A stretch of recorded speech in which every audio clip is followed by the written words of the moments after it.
आज मैं आपको एक मज़ेदार भक्ति कहानी सुनाने जा रही हूँ। वृंदावन में एक गोपी प्रतिदिन दूध दही बेचने मथुरा जाती थी। एक दिन ब्रज में एक संत कथा सुनाने आए। वो गोपी भी उनकी कथा सुनने गई।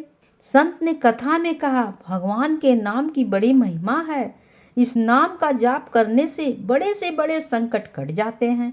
नाम तो भवसागर में तैरने वाला है। यदि भवसागर से पार होना है तो भगवान का जाप कभी मत छोड़ना। कथा समाप्त होने के बाद वो गोपी अगले दिन फिर से दूध बेचने चली गई। उसी बीच रास्ते में यमुना जी थीं। उनको देखकर गोपी को संत की बात याद आ गई कि संत ने कहा था, भगवान का नाम तो भवसागर से पार लगाने वाला है। उसने सोचा, जिस भगवान का नाम भवसागर के पार लगा सकता है तो क्या उसकी भगवान का नाम मुझे इस साधारण से नदी नहीं पार करा सकता। इसी निस्वार्थ भाव के साथ गोपी भगवान का नाम लेकर यमुना जी की ओर आगे बढ़ने लगी। जैसे ही उसने यमुना जी में पैर रखा तो लगा मानो जमीन पर चल रही है, और ऐसे ही वो सारी नदी पार कर गई। दूसरे पार पहुंचकर उसे बहुत ही खुशी हुई और मन ही मन सोचने लगी, संत ने तो बहुत ही अच्छा तरीका बताया है उस पार जाने का, इस पार आने का। अब रोज रोज नाविक को भी पैसे नहीं देने पड़ेंगे, पैसे भी बचेंगे। एक दिन गोपी ने विचार किया कि संत ने मेरा इतना भला किया है, मुझे उन्हें खाना पर बुलाना चाहिए। अगले दिन गोपी जब दही बेचने गई तब संत को अपने घर भोजन करने को कहा। संत तैयार हो गए। अब बीच में फिर यमुना नदी आई।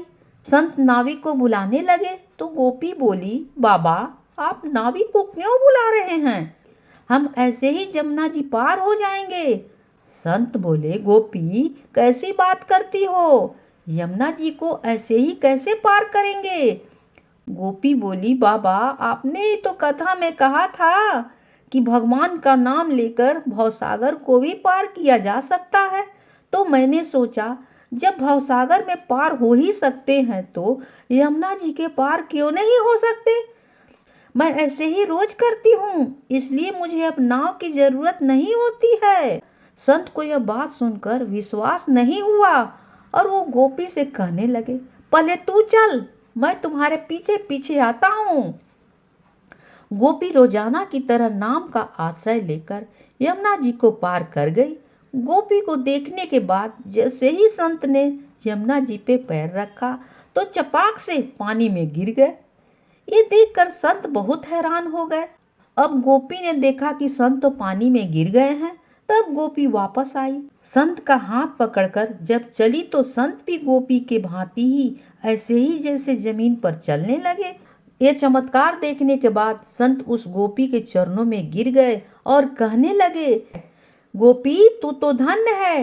वास्तव में तो सही अर्थों के नाम का आश्रय तो तुमने ही लिया है, और मैं जिसके नाम की महिमा बताई तो सही पर स्वयं नाम का आश्रय नहीं लिया। तू तो धन्य है गोपी। कहानी होती है समाप्त।